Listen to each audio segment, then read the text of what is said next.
Halo teman-teman, jumpa lagi di channel Belajar Hukum Official.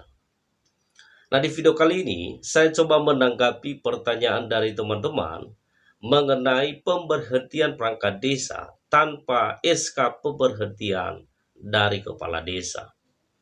Nah, pertanyaannya kurang lebih seperti ini, biar saya bacakan kepada teman-teman.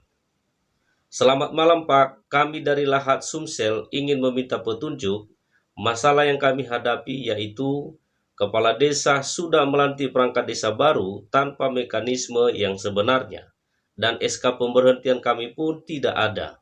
Padahal salah satu persyaratan ke PTUN harus ada SK pemberhentian dari Kades. Besar harapan kami untuk mendapat solusi dari Bapak. Salam Markus. Oke, baik, terima kasih atas pertanyaannya. Jadi di sini ada dua poin yang menjadi dasar pembahasan kita berdasarkan pertanyaan tadi. Yaitu yang pertama, mengenai pengangkatan terhadap perangkat desa baru tanpa melalui mekanisme yang ada. Dan kemudian yang kedua, mengenai SK pemberhentian.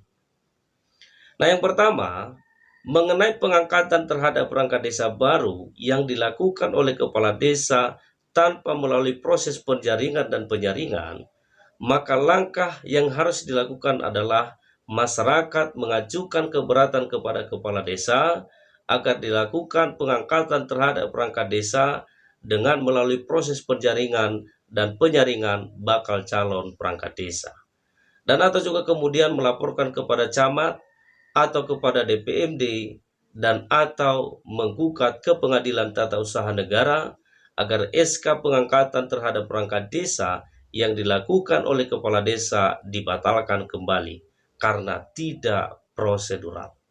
Nah, itu yang pertama. Nah, kemudian yang kedua, mengenai SK pemberhentian.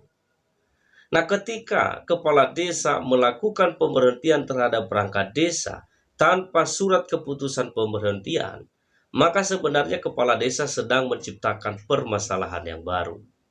Nah, mungkin tujuan kepala desa tidak mau mengeluarkan surat keputusan tentang pemberhentian adalah untuk menghindari gugatan ke Pengadilan Tata Usaha Negara. Tapi jangan salah, justru dengan itu kepala desa dapat merugikan dirinya sendiri. Karena kenapa? Karena sah tidaknya suatu tindakan pemberhentian yang dilakukan oleh badan atau pejabat pemerintahan apabila ada surat pemberhentian yang diterima oleh yang bersangkutan atau oleh orang yang diberhentikan.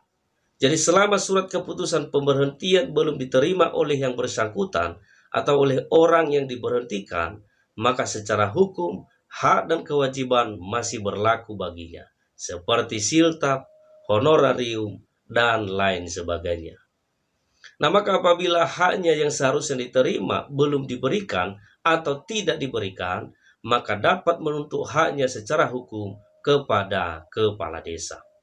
Jadi buat teman-teman perangkat desa yang telah diberhentikan namun belum memperoleh SK pemberhentian atau belum menerima surat keputusan pemberhentian dari kepala desa, nggak usah khawatir karena secara hukum Anda masih berhak sebagai perangkat desa. Nah, masalah Anda tidak dipekerjakan oleh kepala desa, tapi bukan atas dasar kemauan sendiri, maka anggap saja Anda sedang dinonjobkan. Tapi bukan berarti hak Anda diabaikan, karena secara hukum Anda masih berhak memperoleh hak Anda sebagai perangkat desa, sebagaimana yang telah ditentukan dalam peraturan perundang-undangan. Jadi saya kira itu tanggapan hukum dari kami, semoga bermanfaat. Sampai ketemu pada video berikutnya. Markus, mari kita kupas.